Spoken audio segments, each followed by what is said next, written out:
안녕하십니까. 이번 저널 미팅 발표를 진행하게 된 지능형 신경공학 연구실 소속 석사과정 이준석입니다.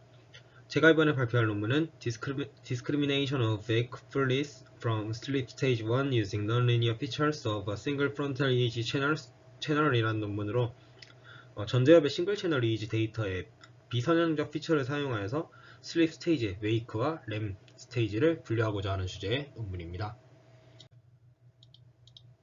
본 논문의 저널은 IEEE 센서스이고 임팩트 팩터는 4.3이요.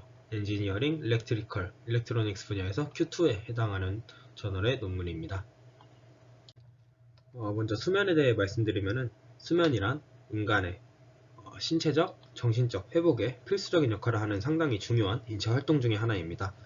다만 현대 사회에서 많은 사람들이 수면에 대한 문제를 가지고 있는데 실제로 유럽 인구의 약 25% 정도가 수면 장애를 앓고 있는 것으로 추정되며 이는 이제 여러 가지 부정적인 영향을 미칠 수 있다고 합니다. 따라서 수면 상태와 수면의 질을 올바르게 모니터링하는 것이 매우 중요한 부분으로 대두되었다고 합니다. 현재 수면 상태를 올바르게 진단하기 위해서는 PSG, 즉 이제 수면 다원 검사를 수행해야 하는데 이 수면 다원 검사 같은 경우에는 이제 그림과 같이 EEG, EOG, EMG, ECG 외에도 호흡, 코골이와 같이 상당히 많은 수의 센서를 부착해야 하기 때문에 이제 수면에 상당히 방해가 될 수 있습니다. 또한 가격 또한 상당히 비싸다는 단점이 있고 수면 상태를 진단하기 위해서는 수면 전문가가 이제 측정된 신호를 기반으로 직접 스코어링을 수행해야 하기 때문에 이제 사람마다 주관적으로 이제 사람마다 주관이 들어가기 때문에 일관되지 않은 결과를 얻을 수 있다고 합니다. 이러한 문제를 해결하기 위해선 간단한 웨어러블 센서를 사용하여서 수면에 방해가 되지 않는 선에서 데이터를 측정하고 이제 사람이 직접 이제 스코어링을 진행하는 게 아닌 머신러닝 기반의 스코어링 시스템이 필요합니다. 따라서 본 논문에서는 오픈 데이터셋을 이용하여서 전두엽 단일 채널만을 사용하여서 웨이크와 렘 상태를 분류하고자 했습니다. 여기서 웨이크와 렘을 타겟한 이유는 다른 스테이지 대비 웨이크와 렘은 EEG 신호가 상당히 유사하기 때문에 오분류 가능성이 높아서 기존 여러 선행 연구들에서 이제 사용하였던 피처가 아닌 이제 넌리니어 피처, 즉 비선형 피처를 사용해서 정확도를 좀 높이고자 하는 주제의 논문입니다. 본 논문에서는 다음과 같이 4개의 데이터셋을 사용하였습니다. 아래 테이블에 이제 다음 각 데이터셋에 대한 간단한 정보들이 나와 있는데 먼저 스코어링 같은 경우에 RNK와 AASM이 있는데 저희는 이제 슬립 스테이지를 나누는 가장 대표적인 스코어링 매뉴얼로 두 매뉴얼 모두 많이 사용되나 이 두 매뉴얼 사이에는 상당히 이제 차이가 존재한다고 합니다. 실제로 같은 데이터를 가지고 AASM 매뉴얼대로 스코어링한 결과와 RNK 매뉴얼대로 스코어링한 결과가 완전히 매칭되지는 않고 상당히 이제 차이를 보인다고 합니다. 또한 4개의 데이터셋 모두 FPZ, FP1, FP3, FZ와 같이 전두엽의 싱글 채널 데이터만을 사용하였습니다. 여기서 이제 싱글 채널이라고 하는데 실제 이제 보면은 뭐 FPZ, CZ, FP1, A1 이런 식으로 이제 표기가 되어 있는데 이는 이제 바이폴라 방식으로 두 채널 사이에 이제 디퍼런스를 이용하는 방식인데 이게 정확한 이유는 저도 잘 모르지만 모든 수면 검사에서 단일 채널 데이터를 사용하는 게 아니라 이렇게 바이폴라 데이터를 이제 사용하더라고요. 어쨌든 그래서 이제 전두엽 단일 채널이긴 하지만 이제 바이폴라 데이터를 사용해서 분석을 수행하였다고 합니다. 또한 피험자 수 같은 경우에는 각 데이터셋별로 한 2에서 30명 정도이고 이제 그 웨이크 에폭수와 슬립 에폭수는 이제 다음과 같습니다. 실제로 에폭수를 보면은 기존 웨이크와 슬립을 분류하는 여러 논문들에서 발생하였던 데이터 임밸런스 문제가 아무래도 이제 웨이크와 렘만의 이제 분류이기 때문에 슬립의 그 데이터 수가 상당히 적어져서 임밸런스 문제는 크게 뭐 약간은 존재하긴 하지만 그렇게 크게 문제가 되진 않는 것으로 확인하였습니다. 다음은 논문에서 제안한 알고리즘의 블록 다이어그램입니다.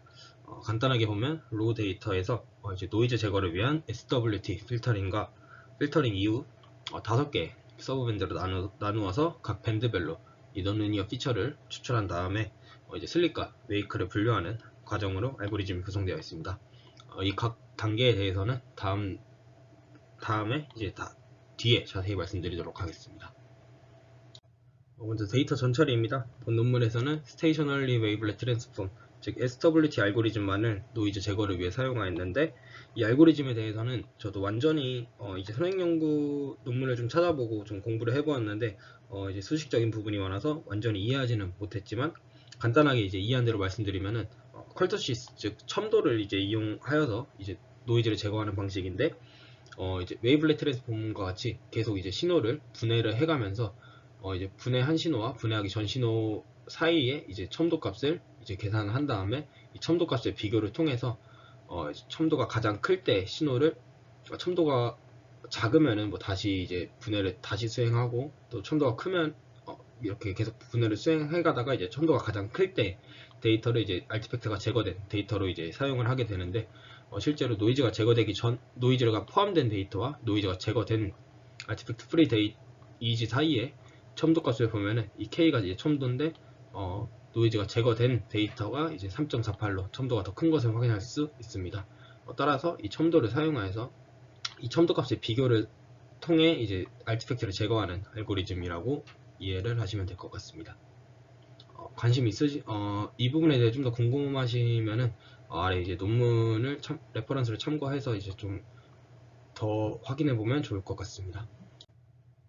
SWT에 의해 전처리 된 신호는 DWT를 사용해서 이제 감마, 베타, 알파, 세타, 델타 총 5가지의 대역으로 분해가 되었습니다. 5가지 대역에 대해서는 주파수 대역은 다음과 같습니다. 이 5개의 밴드에서 다음과 같이 4개의 넌리니어 피처를 추출하였는데, 2개의 프랙탈 피처와 프랙탈 디멘전과 2개의 엔트로피 피처를 추출하였습니다. 프랙탈 디멘전 같은 경우에는 EEG 분석에서 이미 많이 사용되는 피처로 생물학적 신호 분석에 매우 효과적이라고 합니다.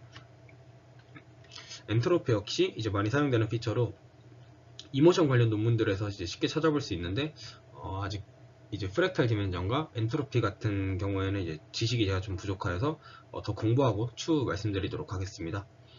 본 논문의 저자들은 다음 피처들의 파라미터를 최적화하기 위해서 여러 파라미터를 직접 설정해보고, 예를 들어 Kmax 같은 경우에는 10에서 30 사이의 값들을 하나하나 다 집어넣은 다음에 가장 최적의 값을 가지는 이제 파라미터 값을 고정을 하여서 이제 다음과 같이 고정을 하여서 분류를 수행하였다고 합니다.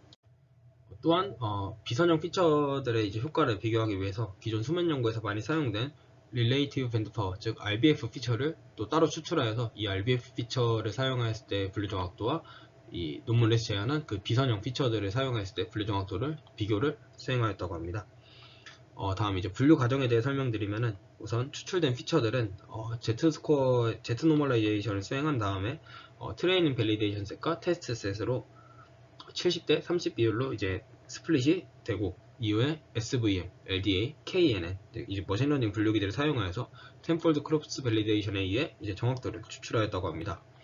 여기서 이제 머신러닝을 사용하였음에도 불구하고 트레이닝과 테스트 이 2개의 데이터셋이 아닌 트레이닝, 밸리데이션, 테스트 3개의 데이터셋으로 이제 나뉘게 되는데, 본 논문에서 사용한 이 밸리데이션 데이터셋 같은 경우에는 머신러닝 알고리즘의 이제 하이퍼 파라미터를 옵티마이즈 하기 위해서 사용되었다고 합니다. 여기서 이제 하이퍼 파라미터는 이제 매틀랩의 이 옵티마이즈 하이퍼 파라미터라는 이제 이 프로그램 함수를 사용해서 최적화된다고 하는데, 좀 찾아보니까 이제 뭐 SVM 같은 경우에 어떠한 커널을 사용할지, 또 뭐 KNN에 어떠한 K 값을 어떻게 설정할지와 같이 이 머신러닝 안에서도 이제 다양한 하이퍼 파라미터들이 있는데, 이 하이퍼 파라미터 값들을 최적화하는데 사용이 되었다고 합니다. 다음은 결과입니다. 먼저 SVM에 대한 분류 결과인데, 왼쪽 결과는 트레이닝과 밸리데이션 결과이고, 오른쪽은 테스트 데이터셋에 대한 결과입니다. 결과를 보시면은 이제 논문에서 제안한 비선형 피처를 사용했을 때 결과가 RBF 대비 상당히 높은 것을, 모든 이 4개의 데이터셋에서 모두 상당히 높은 것을 확인할 수 있었습니다.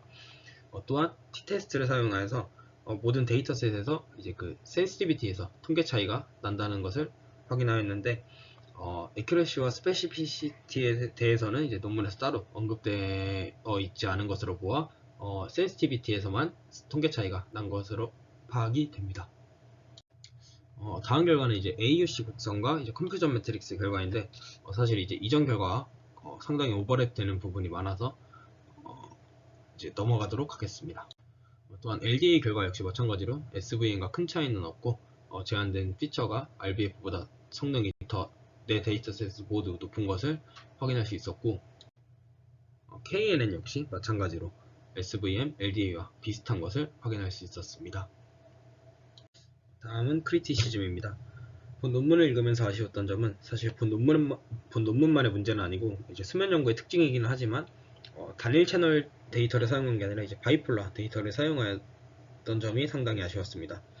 사실 수면에 방해가 되지 않는 선에서 데이터를 측정하기 위해서는 본 논문에서 사용한 데이터처럼 뭐 FPZ와 CZ 이 두 개의 전극을 사용한 게 아니라 진짜 이마 쪽에서 단일 채널만을 사용하여서 이제 데이터를 취득한 다음에 이제 분석을 시도해보면 좋지 않을까 생각이 들었으나 애초에 수면 관련된 그 오픈 데이터셋 모두 바이폴라 전극 데이터만의 공개가 되어 있어서 상당히 아쉬웠던 것 같습니다.